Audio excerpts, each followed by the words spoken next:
So long before elaborate services and full weekend celebrations were created, the traditional bar mitzvah ceremony was really no ceremony at all. The bar mitzvah was simply a public decree on a son's 13th birthday that the parents were now absolved from any responsibility for their son's actions. The blessing that was said to make the bar mitzvah official was Baruch atah Adonai Eloheinu melech haolam shepatarani me'onsho shel zeh. Translated, blessed is he who has freed me from responsibility for this boy. So, now that Dad and I are freed from any further responsibility, you have many new rights and privileges to get familiar with.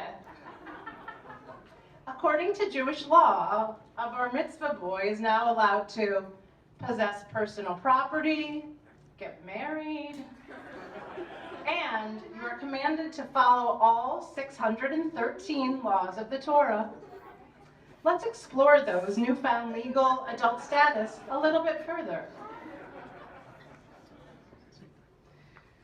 Zev, you now have the right to possess personal property. So, effective tomorrow, May 8th, you can start contributing your share of the now 13% property tax increase that was just assessed to our house. And don't fret too much about household repairs on your new property. The floors were just finished, and the backyard patio is getting close to being done, and the electric dog fence is on its way.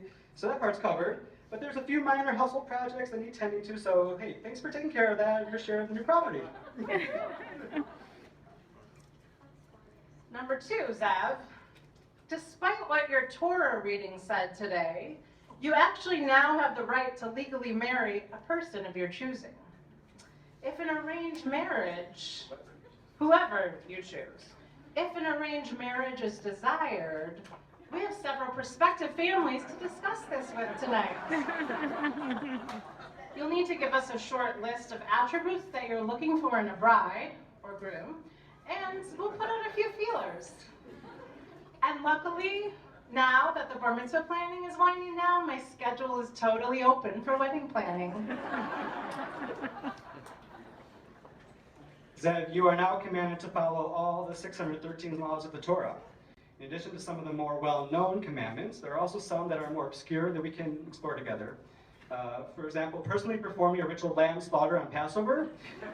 Would you mind doing this in the altar's backyard? And you must write your own Torah out on parchment. Your ink, feather pen, and parchment will be arriving soon from Amazon. You are forbidden from eating insects. I know you have already broken this commandment, but you were a child then, and now you are an adult, so lay off the crickets from here on going forward. And you can no longer commit injustice with scales and weights, meaning a pound is a pound. So going forward, when you get on the scale to weigh yourself, you can't fudge the numbers, move the letter back a few inches.